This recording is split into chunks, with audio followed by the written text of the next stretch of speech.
Terima kasih. Barakallahu fiik. Waalaikumsalam. Assalamualaikum warahmatullahi taala wabarakatuh. Bismillahirrahmanirrahim. Alhamdulillahi rabbil alamin wa sallallahu wa sallama ala sayyidina Muhammad wa ala alihi wa sahbihi at-tayyibin at-tahirin. اللهم لا سهل إلا ما جعلته سهلا وأنت تجعل الحزن إذا شئت سهلا. اللهم يا ربنا يا إلهنا وفقنا لما تحب وترضى. اللهم اجعلنا من عبادك الصالحين واجعلنا من عبادك المخلصين ووفقنا لما تحب وترضى يا أكرم الأكرمين. اللهم بارك لنا في رجب وشعبان وبلغنا رمضان وبلغنا رمضان يا أرحم الراحمين. أما بعد، muslimin dan muslimat rahimakumullah subhanahu wa ta'ala, saya ingatkan diri dan para hadirin dan hadirat di dalam masjid yang mulia ini untuk ikhlaskan niat apabila berada di dalam majlis ilmu, niat untuk menunggu salat jamaah, salat isya berjamaah insya-Allah taala, dan niat i'tikaf di dalam masjid kerana Allah Subhanahu wa taala. Apabila majlis ilmu dibuat di dalam masjid, maka insya-Allah taala kita dapat barakah yang besar, kerana masjid adalah tempat yang mulia dan majlis ilmu adalah taman syurga dan disekeliling oleh para malaikat dan turun padanya rahmah dan barakah. Maka sebenarnya nikmat yang besar atas kita telah dapat sampai ke masjid pada malam ini, dan kita telah datang dan berada di dalam majlis ilmu pada malam ini. Maka kita bersyukur kepada Allah. Alhamdulillahi ala hadhihi ni'mah. Alhamdulillah. Adapun setelah ini, Allah Subhanahu wa ta'ala telah berfirman dalam Al-Quran Al-Karim. Bismillahirrahmanirrahim.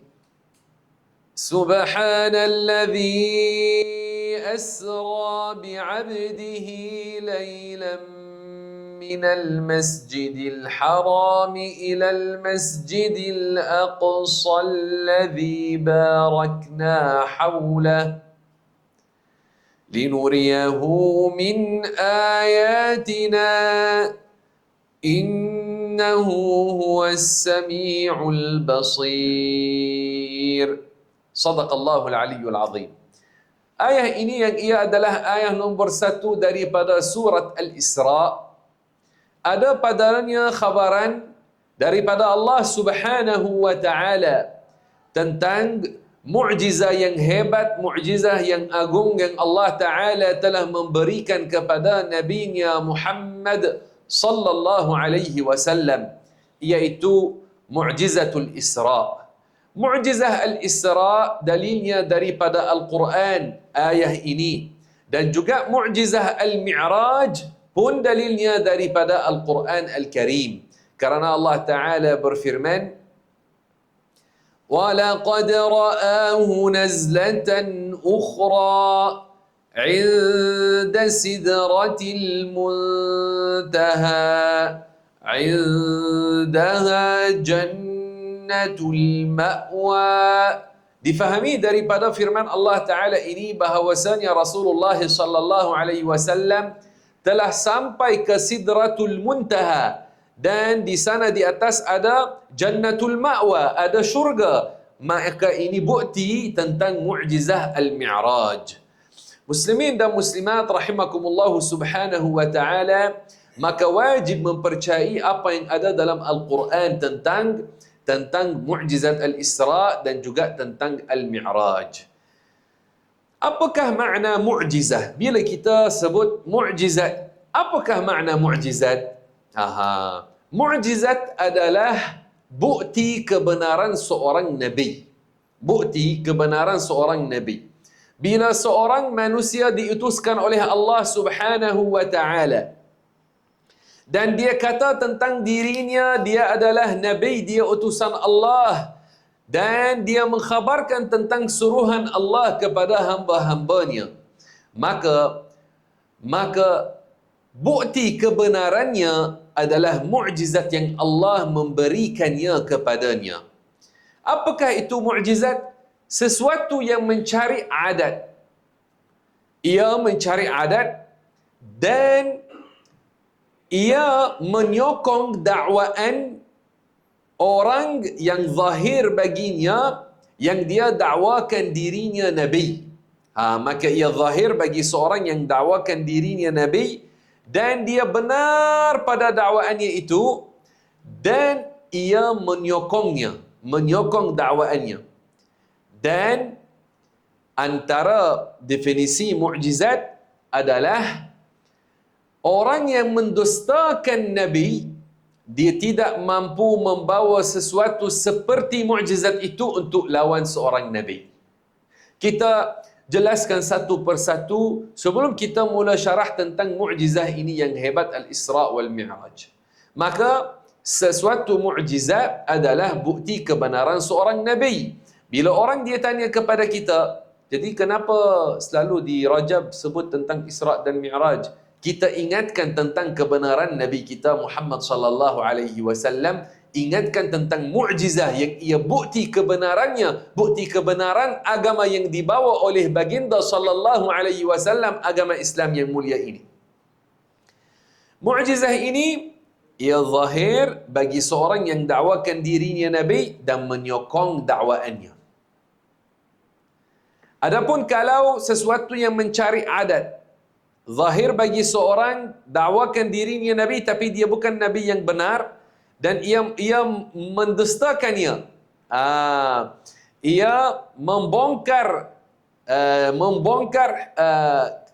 pendustaan yang dia buat, maka ini tidak dinamakan mukjizah. Contohnya Musailim al-Kadzab, seorang dakwakan dirinya Nabi, kemudian bila dia dengar bahawasanya Rasulullah Muhammad sallallahu alaihi wasallam dia sapu atas muka orang, atau dia baginda Rasulullah sallallahu alaihi wasallam dia telah kembalikan mata Qatadah ibn Nu'man, maka dia mampu nampak balik. Dia dengar tentang mukjizah Rasulullah sallallahu alaihi wasallam, maka dia kata saya boleh buat juga. Dibawa kepadanya seorang yang buta sebelah mata, maka dia sapu atasnya, dia jadi buta dua mata. Ini maknanya apa? Perkara mencari adat, tapi mendustakan yang dakwakan dirinya Nabi. Maka ini bukan mukjizah. Bukan mukjizah. Mukjizah mesti menyokong dakwaan orang yang dakwakan dirinya Nabi. Baik.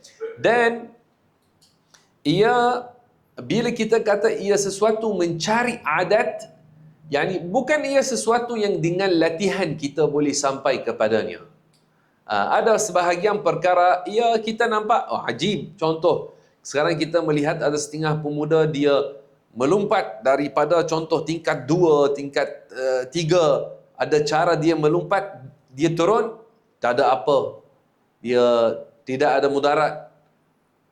Kita rasa ajib macam mana? Tapi kita tahu ini dengan latihan. Dia buat latihan, ada teknik tertentu dia boleh melompat. Ini bukan mukjizat.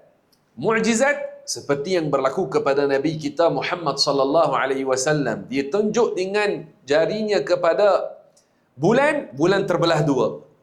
Ini tidak ada mana-mana pusat latihan yang kita boleh pergi kepadanya, dia buat latihan kepada kita macam mana nak belahkan bulan. Tak ada. Ini kita tak sampai kepadanya dengan latihan.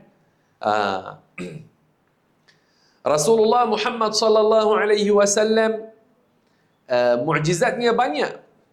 Dalam masa kehidupannya ulama kata mukjizat yang zahir baginya ketika kehidupannya hampir 3,000 mukjizat. 3,000 mukjizat. Mukjizah juga adalah sesuatu yang mana orang yang mendustakan Nabi dia tidak boleh membuat sepertinya. tidak boleh membawa dia tidak mampu membawa sesuatu seperti mukjizat untuk lawan seorang nabi ini dengan mukjizat yang zahir baginya. Contohnya, Musa alaihi salam bila tukang-tukang sihir ketika itu mencabar dia dan mereka melemparkan tongkat-tongkat mereka dan tali-tali mereka. Kemudian Musa alaihi salam melemparkan tongkatnya, ia tukar jadi ular yang hakiki dan ia telah makan tali-tali dan tongkat-tongkat mereka yang dikhayalkan kepada setengah orang bahawasanya ia adalah ular-ular. Maka tukang-tukang sihir itu mereka mengaku, mereka kata ini bukan sihir, yang Musa buat bukan sihir dan kita tidak mampu buat sesuatu untuk lawan dia. Kemudian mereka memeluk agama Islam. Kemudian Fir'aun membunuh mereka. Maka mukjizat ini, bila kita kata mukjizat, maka seorang yang mendustakan Nabi dia tidak mampu membawa sepertinya. Mukjizat yang paling besar, yang paling hebat yang diberikan kepada Nabi kita Muhammad sallallahu alaihi wasallam adalah mukjizatul Quranil Karim. Al-Quran Al-Karim, mukjizat yang berterusan sampai zaman kita sekarang. Mungkin orang ditanya, bagaimana Al-Quran ini mukjizat yang berterusan? Pada zaman Nabiullah Musa alaihi salam, orang-orang yang pada zamannya ramai orang mencabar satu sama lain dengan sihir. Mereka sibuk belajar sihir-sihir, macam trend antara ramai daripada mereka untuk belajar sihir dan amalkan sihir. Dan mereka mencabar sama satu lain, siapa yang boleh membuat sihir lagi kuat, lagi besar. Musa alaihi salam, Allah Ta'ala memberi kepadanya mukjizat hebat yang kita sebut tadi. Tukang-tukang sihir yang sangat kuat dalam membuat sihir, ini dipilih oleh Fir'aun. Ini pilihan Fir'aun sendiri. Mereka sendiri kalah depan Musa alaihi salam. Mereka tidak mampu untuk membuat sesuatu seperti yang Musa alaihi salam telah buat. Maka bila mereka sibuk dengan sihir, Allah telah memberikan kepada Musa mukjizat menunjukkan bahawasanya ini bukan sihir dan mereka tidak boleh mencabarnya dengan sihir. Datang zaman Isa alaihi salam, maka ramai orang Yahudi ketika itu sibuk dengan apa? Ilmu perubatan. Ilmu perubatan. Dan mereka mencabar sama satu lain dengan ilmu perubatan. Siapakah yang dia mampu untuk memberi ubat yang lagi kuat, lagi cepat sembuh dengannya untuk penyakit ini, untuk penyakit itu. Kemudian ramai daripada mereka berbangga dengan ilmu perubatan ini yang mereka ada. Isa alaihi salam diutuskan, maka tanpa menggunakan ilmu perubatan mereka, datang kepadanya seorang yang buta, yang dia lahir buta. Isa alaihi salam, dia sapu atas mukanya, dia boleh nampak, boleh melihat, tanpa menggunakan ilmu perubatan mereka. Subhanallahil azim. Tidak ada antara mereka seorang pakar perubatan yang mampu buat seperti mana Isa alaihi salam telah membuat. Sampai Isa alaihi salam, seperti mana kita tahu daripada Al-Quran, orang yang telah mati, dia buat doa, mohon daripada Allah menghidupkannya, dia hidup semula. Tak ada mana-mana orang pakar perubatan, dia tidak mampu untuk dengan ilmu perubatannya untuk menghidupkan orang yang telah mati. Maka yang mereka yang ingin mahu mencabar Isa alaihi salam, tidak mampu. Mukjizat yang hebat. Musa dan Isa dan semua para anbiya beragama Islam. Maka semua mukjizat yang diberikan kepada para anbiya menyokong satu agama, agama Islam. Kerana semua para anbiya daripada Adam alaihi salam sampai kepada Nabi kita Muhammad sallallahu alaihi wasallam, semua mereka beragama yang satu, agama Islam. Maka semua mukjizat yang diberikan kepada para anbiya, Ibrahim, Musa, Isa, Salih, Muhammad salawatullahi wasallamu alaihim ajma'in, semua mukjizat-mukjizat ini menyokong agama yang satu, agama Islam. La ilaha illallah, tiada Tuhan melainkan Allah. Bila sampainya zaman Nabi kita Muhammad sallallahu alaihi wasallam, maka orang Arab ketika itu ramai daripada mereka sibuk dengan apa? Dengan syair. Sampai mereka buat pasar untuk syair. Suq Ukaz, pasar Ukaz. Pasar apa? Adakah dijual apa-apa di sana? Bukan. Ini pasar untuk penyair-penyair yang hebat, yang masyhur. Mereka berhimpun di sana dan mereka akan mencabar satu sama lain dengan syair. Akan ada satu komiti, mereka duduk dan mereka akan menilaikan syair ini, syair itu. Kemudian syair bagi orang Arab ketika itu, ia seperti Facebook, Instagram, TikTok zaman sekarang. Bila mereka meletakkan satu khabar atau sesuatu info dalam bentuk syair, ramai daripada orang Arab rajin untuk nak nukilkan syair. Maka sampai raja-raja, pemerintah-pemerintah, mereka takut penyair seperti mana sekarang ramai pemerintah di dunia mereka takut media. Jadi mereka cuba layan mereka lembut supaya tak serang mereka. Dahulunya juga antara orang Arab, kalau penyair masyhur, kalau dia susun beberapa bait syair, dia kejikan seorang raja, akan tersebar luas antara orang-orang Arab.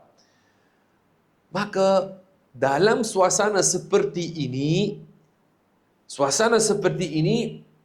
Rasulullah Muhammad sallallahu alaihi wasallam diutuskan. Nabi yang ummi. Apa makna ummi? Dia tidak baca apa yang ditulis dan tidak menulis.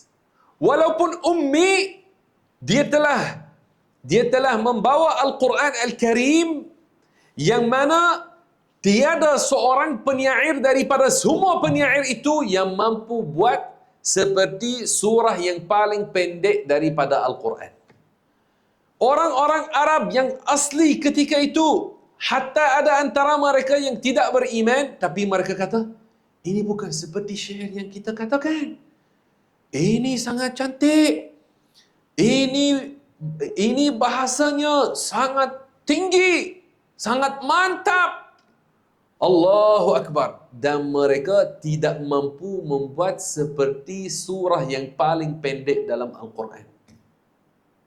Tidak mampu. Sampai sekarang sudah berlalu berapa ribu tahun sudah berlalu sampai sekarang. Kita pada kurun yang ke-15 Hijriah sekarang, tiada seorang sejak zaman Rasulullah sallallahu alaihi wasallam sampai sekarang, tiada seorang yang mampu membuat seperti surah yang paling pendek dalam Al-Quran Al-Karim. Sampai sekarang, sampai hari kita ini, sampai saat yang saya cakap padanya sekarang, tidak ada seorang daripada ribuan tahun, daripada ratusan tahun, tiada seorang yang mampu membuat seperti surah yang paling pendek dalam Al-Quran Al-Karim. Allahu Akbar. Masya Allah Al-Azim. Muslimin dan muslimat rahimakumullah subhanahu wa ta'ala, dan antara mukjizat yang hebat yang diberikan kepada Nabi kita sallallahu alaihi wasallam Al-Isra' wal Mi'raj. Al-Isra' adalah bila Rasulullah sallallahu alaihi wasallam dia pergi daripada Makkah Al-Mukarramah, daripada Al-Masjidul Haram ke Al-Masjidul Aqsa atas binatang namanya Al-Buraq daripada syurga. Dan itu telah berlaku pada malam 27 Rajab. Malam 27 Rajab.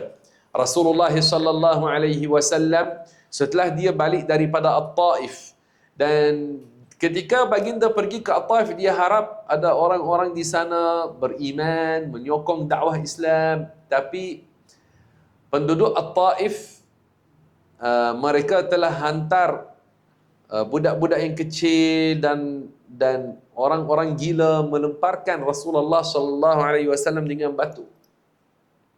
Rasulullah sallallahu alaihi wasallam setelah dia mengalami kesedihan apa yang berlaku dengannya ini, dan sebelumnya kewafatan Khadijah radhiyallahu anha, isterinya, dan orang-orang Quraisy telah banyak menyakitinya, khususnya setelah kewafatan bapa saudaranya Abu Talib. Maka Rasulullah sallallahu alaihi wasallam setelah kembali daripada At-Taif, dia bermalam di rumah Ummi Hani bersama bapa saudaranya dan sepupunya. Ummu Hani dia adalah adik-beradik Ali ibn Abi Talib radhiyallahu anhu. Yani dia sepupu Rasulullah sallallahu alaihi wasallam. Maka tiga lelaki ini kerabat Ummi Hani, mereka telah bermalam di rumahnya pada malam itu. Maka Rasulullah sallallahu alaihi wasallam telah diambil oleh Jibril daripada rumah itu. Jibril datang membuka atap rumah Ummi Hani, dan dia telah mengambil Rasulullah sallallahu alaihi wasallam, membawanya ke depan Al-Kaabah, dan di sana depan Al-Kaabah dia telah membuka dada Rasulullah sallallahu alaihi wasallam tanpa Rasulullah rasa sakit, tanpa berlaku mudarat kepadanya, dan dia telah membasuh hatinya dengan air Zam-Zam, dan dia telah tuang dari dalam hatinya isi bekas daripada syurga, dan ini mempersediakan hatinya untuk tahan perkara-perkara ajib, yakni melihat perkara-perkara ajib yang dia telah melihat pada malam itu. Karena ada perkara yang sangat ajib yang baginda telah melihat pada malam itu. Rasulullah sallallahu alaihi wasallam dia mengkhabarkan, "Thumma utitu bil buraq", yakni kemudian dibawa kepadaku al-buraq, wa huwa dabbatun abyad tawil fawqa al-himar wa duna al-baghli yad'u hafirahu 'inda muntaha tarfih. Ia adalah satu binatang yang warnanya putih, dan ia adalah binatang yang panjang, tetapi ia lagi tinggi daripada keldai, lagi rendah daripada bagal. Bagal itu mule, iaitu anak kepada kuda dengan keldai adalah bagal. Maka Rasulullah sallallahu alaihi wasallam menyifatkannya. Baginda bersabda, mafhumnya, ia meletakkan kakinya di tempat yang paling jauh matanya dapat memandang. Mana matanya dapat memandang, itu satu langkah. Langkah yang seterusnya pada tempat yang paling jauh yang matanya dapat memandang. Subhanallahil azim. Maknanya lagi cepat daripada Ferrari, daripada Lamborghini, lagi cepat daripada semua itu. Masya Allah al-azim. Maka Rasulullah sallallahu alaihi wasallam dia menunggang al-buraq bersama Jibril alaihi salam, kemudian telah mula perjalanan yang mulia. Menuju ke mana? Allah berfirman, "Minal masjidil haram ila al-masjidil aqsa alladhi barakna hawlah." Maknanya daripada al-Masjidul Haram yang di Makkah, masjid yang paling afdal, ke Al-Masjidul Aqsa yang ia berada di Filistin. Allah berfirman, "Alladhi barakna hawlah", yang Allah Ta'ala telah memberkati sekelilingnya. Yang ia ada di Asyam. Asyam, tanah Asyam itu, apakah Asyam itu? Filistin, Lebanon, Syria, Jordan. Ini 4 negara ini adalah Asy-Syamu. Ini adalah Syam. Asy-Syam ini kebanyakan wahyu yang telah turun atas para anbiya turun di sana. Turun di sana di Asy-Syam. Dan Allah dan Rasulullah sallallahu alaihi wasallam telah membuat doa, Allahumma barik fi Syamina. Yani ya Allah berkati Syam kita. Maka Rasulullah sallallahu alaihi wasallam dalam perjalanan ke sana dia telah berhenti dalam beberapa tempat. Tempat pertama berhenti padanya bersama Jibril alaihi salam adalah tempat yang ada banyak pokok tamar. Jibril kata, "Inzil fasalli rak'atain." Yani turun dan buat salat 2 rakaat. Baginda buat, kemudian Jibril tanya, "Atadri aina sallait?" Maksudnya, adakah kamu tahu di mana kamu telah buat salat? Baginda menjawabkan, Allahu a'lam. Maka Jibril kata mafhumnya, kamu telah buat salat di Yathrib. Yathrib itu nama Al-Madinah Al-Munawwarah sebelum Rasulullah sallallahu alaihi wasallam berhijrah kepadanya. Dinamakan Yathrib.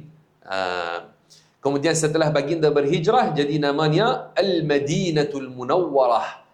Bandar yang telah bercahaya dengan kedatangan baginda Rasulullah sallallahu alaihi wasallam kepadanya. Kemudian mereka berhenti di tempat yang lain namanya Turu Saina. Turu Saina ini tempat yang mana Musa alaihi salam telah mendengar kalam Allah Ta'ala yang azali. Ketika Musa dia berada di sana, dia telah mendengar kalam Allah yang azali yang ia tanpa huruf, tanpa suara, tanpa bahasa, kerana Allah Ta'ala tidak seperti kita. Allah bukan seperti kita. Kita ini Ahlus Sunnah wal Jamaah. Kita Ahlus Sunnah wal Jamaah biasanya mengajarkan tentang sifat-sifat Allah. Ulama Melayu biasanya ajarkan tentang sifat 20. Al-wujud, al-qidam, al-baqa, mukhalafatuhu lil-hawadithi, qiyamuhu binafsihi. Ini adalah apa yang diajarkan oleh ulama kita.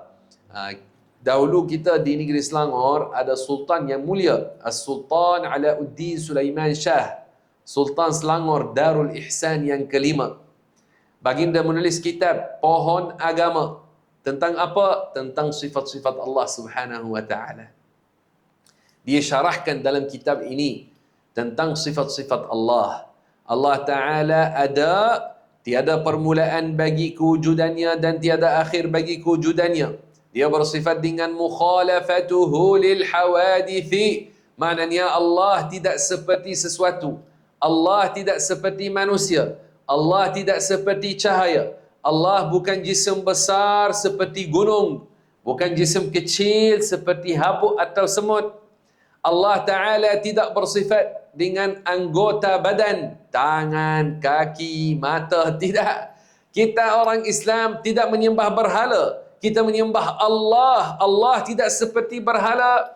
Maka tidak boleh percaya bahawasanya Tuhan ada baginya anggota tangan dan kaki dan mata dan kepala. Tidak boleh. Allah berfirman, walam yakul lahu kufuwan ahad. Maknanya tiada persamaan bagi Allah. Allah Ta'ala tidak bersifat dengan ukuran besar atau ukuran kecil. Dia bukan jisim kasar seperti kayu dan bukan jisim halus seperti udara dan cahaya dan ruh. Bahkan Allah tidak seperti sesuatu. Ulama Ahlus Sunnah wal Jamaah mereka sebut satu kaedah. Mereka kata, apa sahaja yang tergambar di fikiranmu, Allah tidak seperti itu. Tidak boleh menggambarkan Allah. Yang boleh digambarkan yang ada panjang, lebar, warna, bentuk, rupa, paras. Itu kita boleh gambarkan. Adapun Allah tidak boleh digambarkan dalam fikiran. Tidak boleh menggambarkan Allah dalam fikiran. Maka muslimin dan muslimat rahimakumullah, kaedah ini sangat penting dihafal. Saya akan sebut, harap muslimin dan muslimat ikut. Ini penting dihafal. Ini kaedah yang penting dalam ilmu aqidah. Apa sahaja yang tergambar di fikiranmu, Allah tidak seperti itu. Apa sahaja yang tergambar di fikiranmu, Allah tidak seperti itu. Apa sahaja yang tergambar di fikiranmu, Allah tidak seperti itu. Masya Allah al-Azim. Maka ini adalah kaedah yang penting. Bila kita sebut tentang kalamullah, kalam Allah Ta'ala tidak seperti kalam kita yang baharu. Kalam Allah tanpa huruf, tanpa suara, tanpa bahasa, ini kalam Allah yang azali.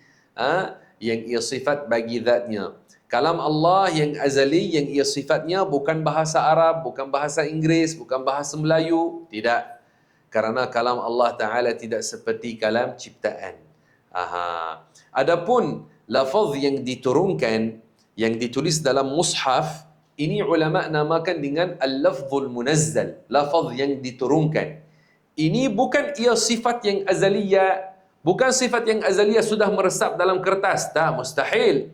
Mustahil sifat Allah yang azaliyah meresap dalam kertas. Tapi ini menunjukkan kepada sifat yang azaliyah. Ia menunjukkan kepada sifat yang azaliyah. Ini yang ditulis dalam mushaf Al-Quran, ia bukan karangan Jibril, bukan karangan Rasulullah Muhammad sallallahu alaihi wasallam. Semuanya ditulis dalam Al-Lauhul Mahfuz. Allah telah menyuruh Jibril untuk menurunkannya ke Baitul Izzah pada Lailatul Qadar. Kemudian Jibril menurunkannya satu bahagian setelah bahagian yang lain ke atas Nabi kita sallallahu alaihi wasallam. Maka baginda telah sampai ke Turi Saina dan telah buat solat 2 rakaat. Kemudian baginda berhenti pada satu kota namanya Madian, kota Nabiullah Shu'aib, dan dia telah buat solat di sana. Kemudian baginda berhenti di tempat yang lain, namanya Baitul Lahmin. Baitul Lahm adalah tempat kelahiran Isa alaihi salam. Dan berhentinya sallallahu alaihi wasallam di Baitul Lahm, di tempat kelahiran Isa, menunjukkan bahawasanya tempat yang lahir padanya seorang Nabi, ada padanya barakah. Juga maqam-maqam para salihin, maqam para ulama yang bertakwa, maqam-maqam para awliya atau para anbiya, itu pun ada barakah padanya. Kerana ini Ahlus Sunnah wal Jamaah, mereka kata boleh kita pergi ziarah kubur, kubur ulama, kubur para awliya, kubur para salihin, kubur para anbiya, boleh. Tapi bila kita ada di sana, kita tak percaya bahawasanya si mati menciptakan bagi kita kebaikan. Kita tidak percaya bahawasanya seorang yang ada dalam al-qabr dia menciptakan bagi kita. Kita percaya Allah yang menciptakan segala sesuatu, tapi tempat itu ada barakah padanya. Bila kita pergi ke maqam Rasulullah Muhammad sallallahu alaihi wasallam di Al-Madinah Al-Munawwarah, kita pergi buat doa. Bukan kita membuat doa bukan dengan makna Rasulullah akan menciptakan bagi kita. Tak. Kita mohon daripada Allah, tapi kerana tempat itu diberkati, ada padanya seafdal-afdal ciptaan Allah, kita harap doa kita di tempat yang diberkati makbul, diterima. Itu adalah maknanya. Baik. Kemudian baginda sallallahu alaihi wasallam sambung perjalanannya ke Al-Masjidul Aqsa. Dan bila baginda sampai ke sana, dia dapat semua para anbiya yang telah diutuskan sebelumnya dihimpunkan dalam Al-Masjidul Aqsa secara hakiki. Bukan dalam mimpi. Allah Maha berkuasa ke atas setiap sesuatu. Para anbiya yang telah meninggal dunia, Allah Ta'ala telah mengeluarkan mereka daripada kubur dan mereka datang ke Al-Masjidul Aqsa. Dan Isa alaihi salam yang dia ada di langit yang kedua, dia telah turun pada malam itu ke Al-Masjidul Aqsa. Maka Allah Ta'ala telah himpunkan kepada baginda semua para anbiya seperti mana thabit dalam hadis yang sahih yang diriwayatkan oleh Muslim. Baginda sallallahu alaihi wasallam mengkhabarkan tentang ini. Dan Al-Masjidul Aqsa, kita telah melihat gambar biasanya kita melihat gambar Al-Masjidul Aqsa. Ada Al-Masjidul Aqsa yang kubahnya hijau, hijau yang gelap, dan ada Al-Masjid yang kubahnya warna emas. Kalau yang warna emas itu Masjid Qubbatus Sakhra. Ini bukan Al-Masjidul Aqsa, itu adalah Qubbatus Sakhra. Tapi yang Al-Masjidul Aqsa adalah itu. Dan Al-Masjidul Aqsa bukan sekadar binaan itu, tapi ia luas. Ada luas, bukan sekadar binaan itu sahaja. Tapak Al-Masjidul Aqsa besar. Besar tapak Al-Masjidul Aqsa. Telah diempunkan di sana semua para anbiya alaihimussalatu wassalam. Allahu Akbar. Perhimpunan yang sangat-sangat mulia. Semua para anbiya pernah berhimpun di Al-Masjidul Aqsa. Maka jika orang tanya kepada kita, kenapa orang Islam seperti itu? Mereka sangat cinta kepada Al-Masjidul Aqsa. Ya, kalau ia adalah destinasi Isra' Nabi kita sallallahu alaihi wasallam, tempat berhimpun padanya semua para anbiya. Kemudian Nabi kita yang mulia telah mengimamkan mereka dalam salat. Kemudian ia adalah masjid yang ketiga afdal bagi kita umat Islam. Bagaimana kita tidak mencintainya? Kita mencintai Al-Masjidul Aqsa dan kita ajarkan kepada anak kita dan generasi yang akan datang, kita ajarkan kepada mereka bahawasanya Al-Masjidul Aqsa adalah masjid bagi umat Islam, dan ini akan dinukilkan satu generasi setelah generasi yang lain. Kita tak akan tinggalkan ini. Semua yang dia bercita-cita bahawasanya umat Islam ini berhentikan daripada ajarkan kepada generasi yang baru tentang Al-Masjidul Aqsa dan Filastin dan itu, maka kita akan teruskan, kita tidak akan berhenti. Al-Masjidul Aqsa ini bagi umat kita, umat Islam. Muslimin dan muslimat rahimakumullah subhanahu wa ta'ala, Rasulullah sallallahu alaihi wasallam dia telah mengimamkan salat dalam Al-Masjidul Aqsa, dan dalam perjalanan daripada Al-Masjidul Haram ke Al-Masjidul Aqsa, ketika baginda ada di atas Al-Buraq, telah melihat perkara-perkara ajib. Antaranya dia melihat dunia dalam rupa wanita yang tua. Itu maknanya apa? Apa yang tinggal bagi dunia sangat kurang banding dengan apa yang telah berlalu atasnya. Baginda bersabda, "Bu'ithtu ana was-sa'ah kahatain." Yani saya diutuskan sebelum hari kiamat dengan jarak masa seperti apa yang antara dua ini. Yani apa yang berlalu atas dunia lagi banyak daripada apa yang tinggal bagi dunia ini. Ini maknanya apa? Bila kita melihat wanita yang dah tua, kita ingat apa? Mati, kubur. Itu yang kita ingat. Maka maknanya kita kena buat persediaan. Kita kena buat persediaan. Biasanya bila kita melihat wanita yang tua, maka kita ingat ini, kita biasanya ingat, oh ni mungkin tak lama lagi, ini dah tua dah. Maka dunia ini baginda telah melihatnya dalam rupa seperti ini. Maknanya jangan kita terpaut dengannya. Jangan kita terpaut dengannya. Hendaklah kita beramal dan usaha untuk kita berjaya di akhirat nanti. Bagaimana orang berjaya di akhirat? Apakah caranya untuk selamat daripada api neraka? Caranya adalah dengan belajar ilmu agama. Belajar ilmu agama. Ada sekadar daripada ilmu agama namanya ilmu fardu ain. Ilmu fardu ain itu wajib atas setiap orang mukallaf mempelajarinya. Ustaz Afiq, Masya Allah, dia sangat pandai mengajar ilmu ini. Dia mahir dalam mengajarkan ilmu fardu ain ini. Maka beruntunglah sesiapa yang dapat belajar dengan beliau. Saya maklum, alhamdulillah, dia ada kuliah sini di dalam masjid ini. Alhamdulillah. Maka bagus penyampaian beliau mengajarkan ilmu fardu ain, ilmu akidah. Ini sangat penting, sangat penting. Kerana ilmu fardu ain dengannya orang tahu jalan ke syurga. Orang tahu apa yang wajib supaya dia buat, apa yang haram supaya dia menjauhi. Dan ini adalah ketakwaan. Apakah itu ketakwaan? Membuat segala yang wajib dan meninggalkan segala yang haram. Untuk tahu yang wajib dan bagaimana dibuat, maka mesti belajar fardu ain. Untuk tahu yang haram supaya menjauhi, mesti juga belajar ilmu fardu ain. Muslimin dan muslimat rahimakumullah subhanahu wa ta'ala, Rasulullah sallallahu alaihi wasallam juga telah melihat perkara-perkara yang ajib yang lain ketika dia berada di atas al-buraq. Dia ketika berada atas buraq, Rasulullah sallallahu alaihi wasallam dapat bau yang harum sampai kepadanya.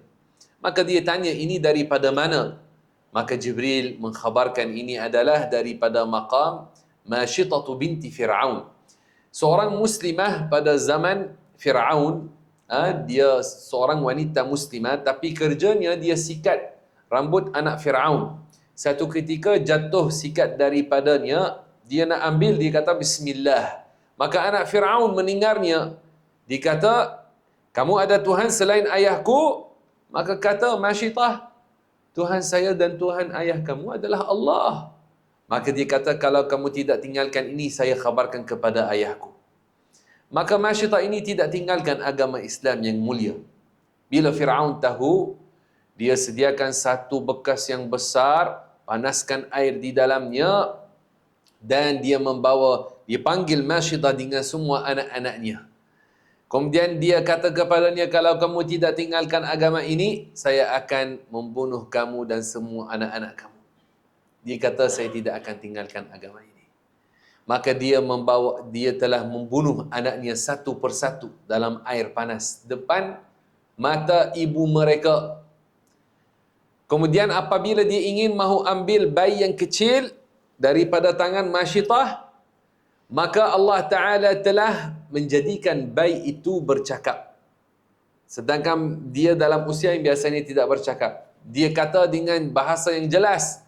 Dia kata mafhumnya, wahai ibuku, tetap kamu berada atas kebenaran dan azab di akhirat lagi pedih daripada azab di dunia ini. Kemudian dia telah membunuh anak Mashitah dan telah membunuh Mashitah. Mereka semua dibunuh. Bila baginda sallallahu alaihi wasallam lalu atas maqam Mashitah, dia dapat bau yang harum, seolah-olah Mashitah mengatakan, ya Rasulullah sallallahu alaihi wasallam, seolah-olah dia kata, ya Rasulullah, saya tetap atas agama kamu, agama Islam, agama semua para anbiya alaihimus salatu wassalam. Kerana semua para anbiya mengajarkan la ilaha illallah, semua mereka mengajarkan Islam. Dan Rasulullah sallallahu alaihi wasallam telah melihat setengah orang yang dipecahkan kepala mereka dengan batu. Malaikat pecah kepala mereka, kemudian kembali kepala mereka, kemudian dipecahkan. Baginda tanya, siapakah mereka? Jibril kata, mereka ini yang malas menunaikan salat, kepala-kepala mereka berat untuk mendirikan salat fardu. Allahu Akbar, betapa ramainya zaman sekarang orang yang tinggalkan salat fardu.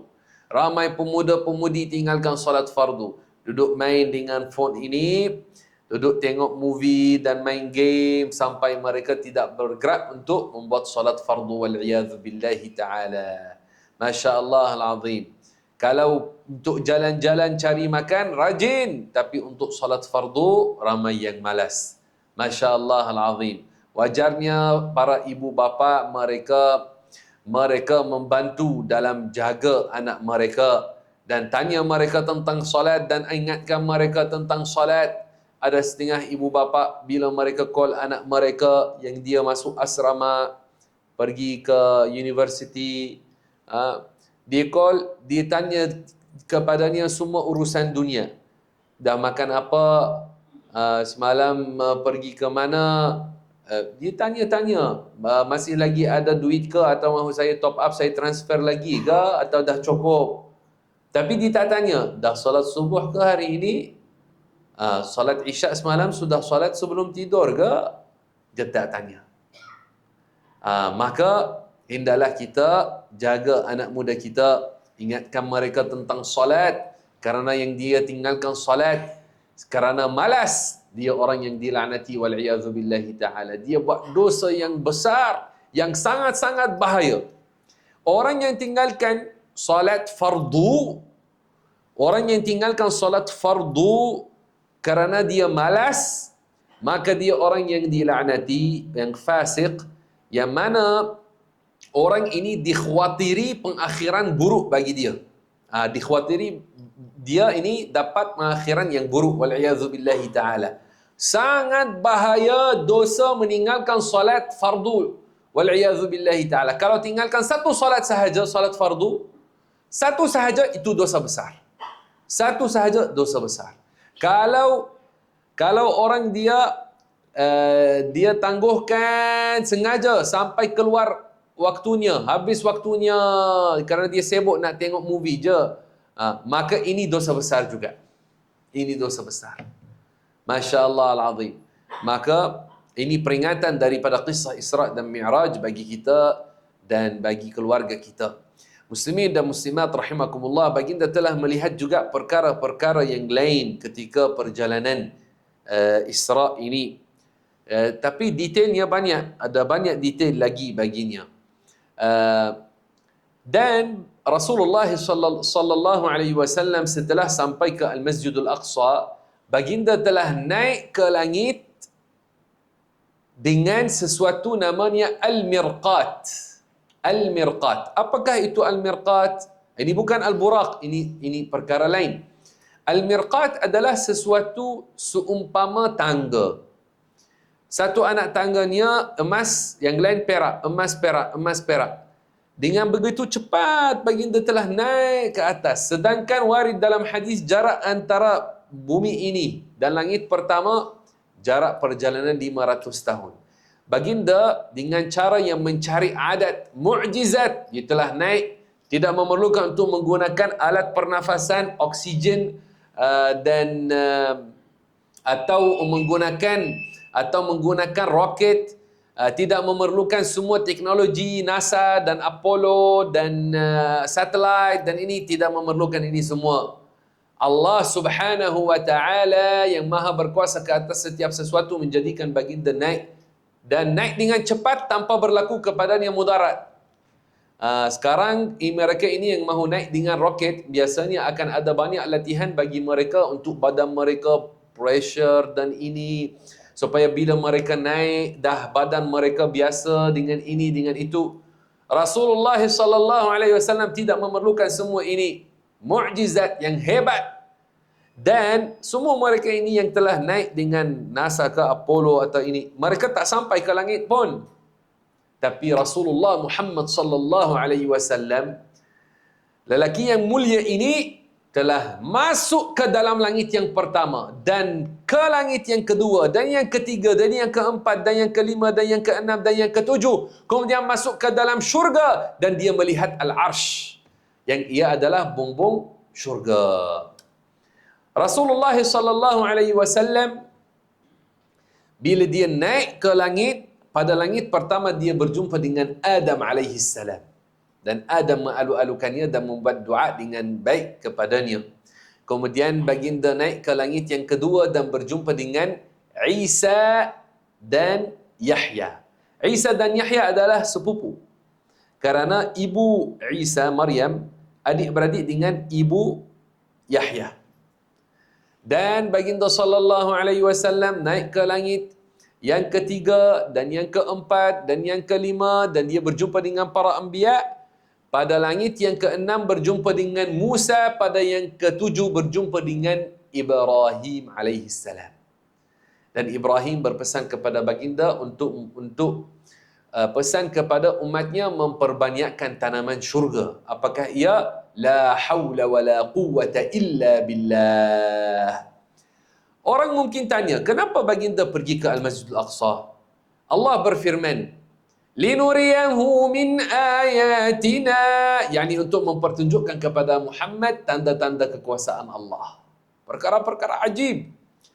Kalau orang tanya, kenapa baginda naik ke langit? Juga untuk dilihatkan, dipertunjukkan kepadanya perkara-perkara yang ajib yang ada di atas.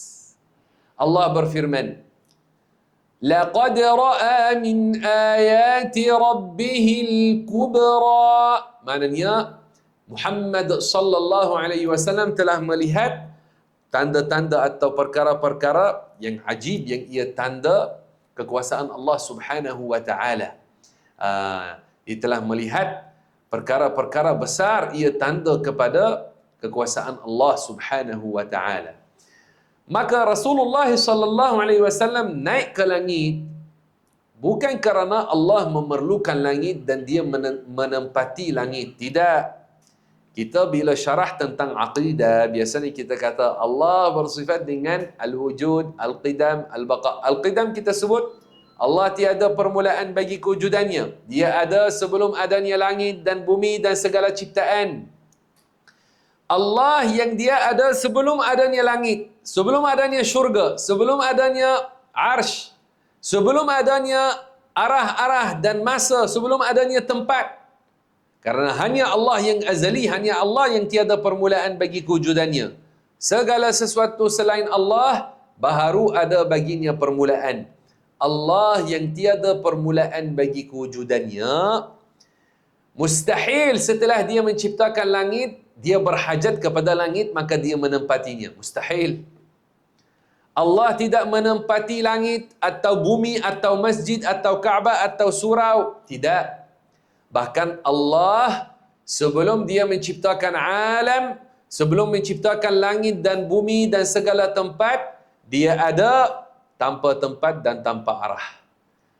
Dia ada tanpa tempat, tanpa arah, tanpa masa. Dan setelah dia menciptakan langit dan bumi, arah atas dan bawah dan kanan dan kiri dan depan dan belakang, dia tidak berhajat kepada ciptaannya. Maka mustahil Allah Ta'ala berada dalam langit seperti para malaikat. Dan mustahil dia duduk atas arash seperti mana raja-raja duduk atas takhta mereka. Mustahil. Allah Ta'ala tidak seperti ciptaan. Maka yang betul kita kata Allah ada tanpa tempat. Allah ada tanpa tempat. Yang menciptakan segala tempat tidak berhajat kepada tempat. Kerana ini Baginda As-Sultan Alauddin Sulaiman Shah, Sultan Selangor Darul Ihsan yang kelima, dalam kitabnya Pohon Agama, dia menyebut qiyamuhu binafsihi. Maknanya Allah tidak berhajat kepada sesuatu. Dia bagi syarahan. Baginda kata, maka bukan ia jirim yang mengambil lapang. Yani Allah bukan jisim yang menempati tempat. Kemudian dia kata, maka tiada ia di atas sesuatu, tiada di bawah sesuatu, tiada di kanan sesuatu, tiada di kiri sesuatu, tiada di depan sesuatu, tiada di belakang sesuatu. Tiada bertempat dan tiada bermasa. Dan tidak bersifat zatnya dengan kecil atau besar, atau panjang atau pendek. Dan tidak bersifat zatnya dengan warna putih atau kuning atau hijau atau barang sebagainya. Ini teks daripada kitab Baginda Sultan Alauddin Sulaiman Shah. Maka tidak boleh percaya bahawasanya Allah berada di atas, di satu tempat di atas, kemudian baginda naik untuk nak sampai ke tempat yang mana Tuhan berada dalamnya. Tidak, ini bukan akidah kita orang Islam. Kita percaya Allah yang menciptakan langit dan segala tempat tidak berhajat kepada tempat. Allah ada tanpa tempat. Ini yang diajarkan oleh ulama kita dalam kitab-kitab akidah. Maka tak boleh orang ceritakan kisah Isra' Mi'raj dengan cara bercanggah dengan syarahan tentang sifat 20. Tak boleh. Dan Rasulullah sallallahu alaihi wasallam pada malam itu dia telah melihat Sidratul Muntaha, satu pohon yang besar mula pada langit ke-6 sampai kepada yang ke-7, kemudian atas itu lagi. Baginda sallallahu alaihi wasallam melihat Jibril dalam rupa parasnya yang asli, sangat besar. Allah berfirman, "Thumma dana fatadalla fakana qaba qausaini aw adna." Apa maknanya? Yani Jibril telah mendekati baginda sampai jarak antara Jibril dan Muhammad seperti 2 hasta atau kurang. Ayat ini tentang Jibril dan Muhammad sallallahu alaihi wasallam. Ia bukan tentang Allah dan Muhammad. Ayat ini bukan maknanya Allah telah mendekati baginda sampai ada jarak antara Allah dan Muhammad seperti mana ada jarak antara saya dan para muslimin. Tidak. Mustahil. Allah Ta'ala tidak bersifat dengan ada jarak antaranya dan ciptaan, kerana dua perkara yang ada jarak antara keduanya, dua-duanya jisim. Allah bukan jisim. Kita tidak menyembah berhala. Allah tidak seperti sesuatu.